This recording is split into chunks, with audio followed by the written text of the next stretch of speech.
Happy Thursday, everybody. Welcome to another episode of China Update, where we discuss leading political, economic, and geostrategic analysis on the world's number 2 economy. My name is Tony. Today's episode is a big one. We have a lot to cover.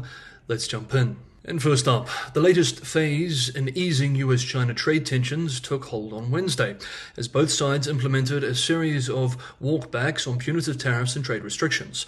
The moves follow a partial agreement reached over the weekend in Geneva, Switzerland, aimed at de-escalating one of the most contentious trade rivalries in recent history.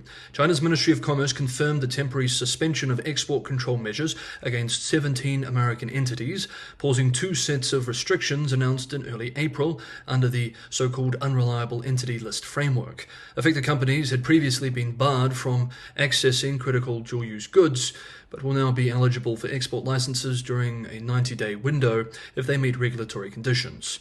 In parallel, Beijing also suspended several non-tariff countermeasures targeting US goods, and ports across China reported a noticeable uptick in shipments by Thursday, likely as exporters seek to front-load and take advantage of what could only be a 90-day pause period. Exporters and importers began reactivating supply contracts, though Chinese grain traders remained cautious. Quote, "It's a good sign, but not enough for us to restart US imports immediately. We want to wait for more policy clarity," end quote, one agricultural trader told Chinese financial media outlet Caixin this week. On the American side, President Donald Trump's administration moved to lower several tariffs that had sharply curtailed imports of Chinese goods. The tariff on small packages, a controversial levy that had risen to 120%, has now been reduced to 54%, following an executive order issued earlier this week. The White House acted after internal warnings that key sectors of Trump's political base, including truckers and dock workers, were being hurt by the near halt in bilateral trade. Yet analysts caution that while the rollback signals progress, the underlying mistrust between the two powers remains unresolved.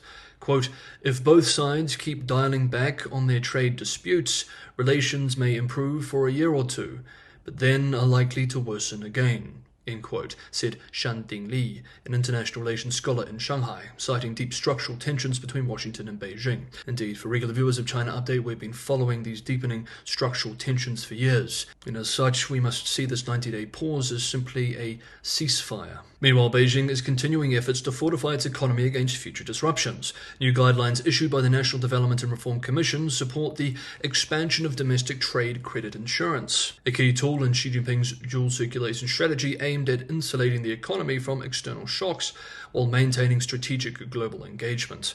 On these moves, veteran China analyst Bill Bishop observed today, quote, "Remember that Beijing daily commentary about Mao's essay on protracted war?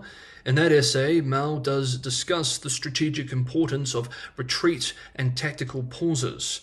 So my money is on this Geneva pause as something in that vein, rather than a sign of fundamental change in the trajectory of the relationship," end quote.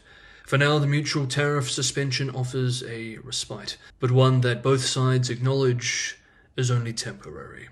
Meanwhile, US energy officials are intensifying their scrutiny of Chinese-made solar inverters after an alarming incident in November, when several inverters operating in the US and other countries were remotely disabled from China, UK-based Reuters reports this week. The event has triggered national security concerns over the widespread use of Chinese-manufactured devices in critical renewable energy infrastructure. Power inverters, which are essential for connecting solar panels, wind turbines, and other clean energy systems to electricity grids, are mostly made in China and used globally.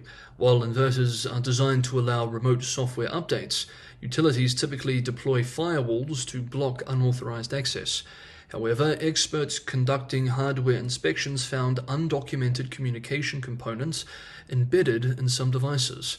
These rogue elements, including unlisted cellular radios, were not disclosed in product documentation and appear to provide a potential backdoor for remote control. Quote, "Using these devices to bypass firewalls and alter or disable inverters could destabilize the grid and cause major blackouts," end quote, one source told Reuters, adding, quote, "There's effectively a built-in way to physically destroy the grid," end quote.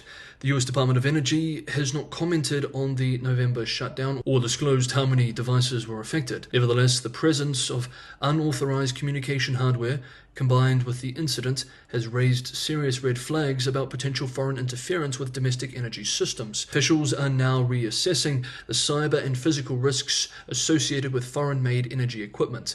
The discovery of similar rogue communication modules and batteries from multiple Chinese suppliers further underscores the scope of the concern. As the US rapidly expands renewable energy adoption, the security and integration of supply chains, particularly for equipment sourced from geopolitical rivals, is expected to remain under intense scrutiny.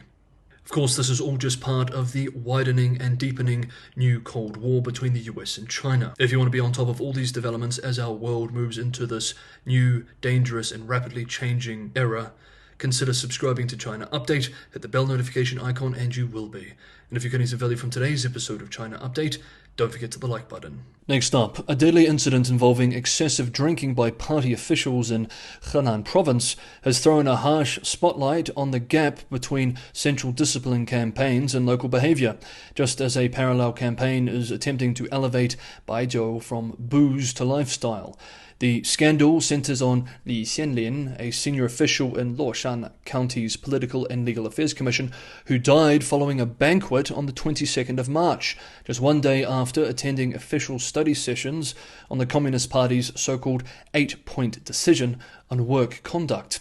According to a report released by the Central Commission for Discipline Inspection, 5 cadres consumed 4 bottles of Baijiu, an incredibly strong, colourless Chinese liquor, typically coming in between 35 and 60% alcohol, at the midday gathering. One of them later died, triggering a botched cover-up that involved falsified reports and hush money raised from subordinates. Local officials initially concealed the drinking and death from higher party organs. Even after learning the truth, Luoshan's party secretary, Yu Guofang, declined to report it. Instead, the group raised funds to quietly compensate the deceased family. The cover-up unraveled when party investigators uncovered the scheme, prompting national media to showcase the case as a textbook violation of discipline, precisely what the 8-point campaign was intended to eliminate. Meanwhile, in stark contrast, Guizhou's governor, Li Bingjun, touted Maotai's scenic projects in Zunyi this week, promoting a very different vision for Baijiu. Faced with slowing sales and waning interest among young people, shocking considering it's literally killing people, Maotai is investing in what officials call liquor tourism integration.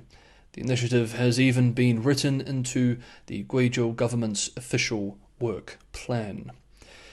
And finally for today, the US Department of Commerce has rescinded a Biden-era artificial intelligence diffusion policy and rolled out expanded export control guidance aimed at tightening restrictions on China's access to high-performance chips. The move marks a decisive shift in Washington's AI and semiconductor policy, doubling down on containment strategies amid rising tech competition with Beijing. In a statement, the Commerce Department said it is, quote, pursuing a bold, inclusive strategy to American AI technology with trusted foreign countries around the world while keeping the technology out of the hands of our adversaries, end quote. Officials sharply criticized the previous administration's approach, calling it, quote, ill-conceived and counterproductive, end quote. At the heart of the latest announcement is new guidance issued by the Bureau of Industry and Security, BIS, warning global companies of the risks associated with using or supplying advanced Chinese chips, specifically those designed by Huawei. BIS clarified that even the use of Huawei's Ascend series chip, including models 910B, 910C, and 910D, could violate existing US export controls due to their likely reliance on US origin technology or software.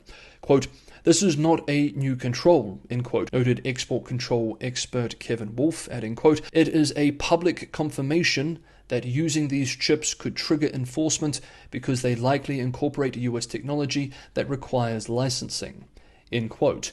The administration also reaffirmed that enforcement will extend globally. Guidance under General Prohibition 10, GP10, emphasized that entities using or transferring China's 3A090 advanced computing ICs without a license could face criminal penalties, including imprisonment, fines, and loss of export privileges. Officials also revealed that enforcement will target third countries suspected of rerouting chips to China. Countries such as Malaysia and Thailand, identified as possible transshipment points, are now under scrutiny. While no new rules have been formally enacted, insiders say the Commerce Department is preparing stricter measures to close loopholes in chip export compliance. The crackdown comes amid reports that Huawei is operating at least 11 semiconductor fabrication plants across China, with some estimates placing the number closer to 20 when R&D-focused facilities are included. Though these fabs are officially operated by various state-linked entities, multiple sources report that Huawei effectively manages them, expanding its role as an integrated device manufacturer. These fabs produce memory chips, IoT logic chips, and serve contract manufacturing needs. Despite the export restrictions, some Chinese technology giants remain cautiously optimistic.